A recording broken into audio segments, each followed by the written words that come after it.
ஸ்கிரிப்ட மாத்துங்க அப்படின்னாரு. அந்த போட்டோ காட்டுங்க.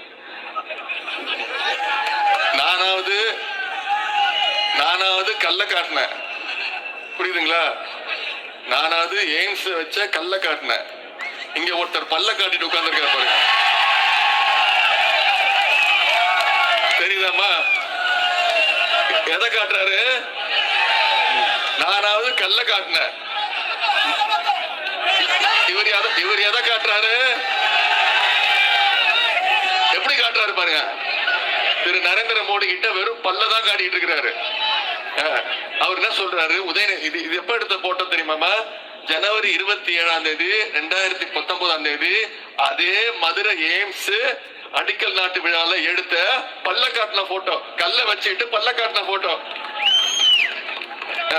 இப்ப என்ன சொல்றாரு? உதயநிதி ஸ்கிரிப்ட் மாத்தி பேசணும், ஒரே ஸ்கிரிப்டா பேசுறாரு அப்படின்னு. நான் ஏங்க ஸ்கிரிப்ட மாத்தி பேசணும்? நான் ஏன் என் கொள்கையை மாத்தி பேசணும்? எங்களுக்கு இருக்கிற ஒரே கொள்கை இது ஒண்ணுதான். எங்களுக்கு எய்ம்ஸ் மருத்துவமனை வேணும், எங்களுக்கு நீட் தேர்வு வேணாம், எங்களுக்கு மாநில சுயாட்சி வேணும்.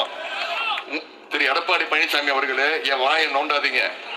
உங்களை மாதிரி நேரத்துக்கு தகுந்த மாதிரி, ஆளுக்கு தகுந்த மாதிரி ஸ்கிரிப்ட் மாத்தி பேசுற ஆள் நான் கிடையாது.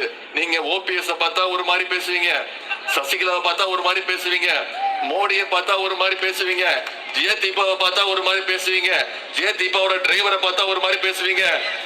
உங்களை மாதிரி மாத்தி மாத்தி பேசுறதுக்கு திமுக காரன் ஒன்னும் பச்சவந்தி கிடையாது. நான் கலைஞருடைய பேரை, எனக்கு நான் என்னுடைய கொள்கையை தான் பேசுவேன். எங்களுடைய மாநில உரிமைகளை மீட்கிறதுக்கு என்னென்ன தேவையோ அத்தனை போராட்டங்களையும் நான் பண்ணுவேன். எல்லா மாநில உரிமையும் மீட்டெடுக்கணுமா?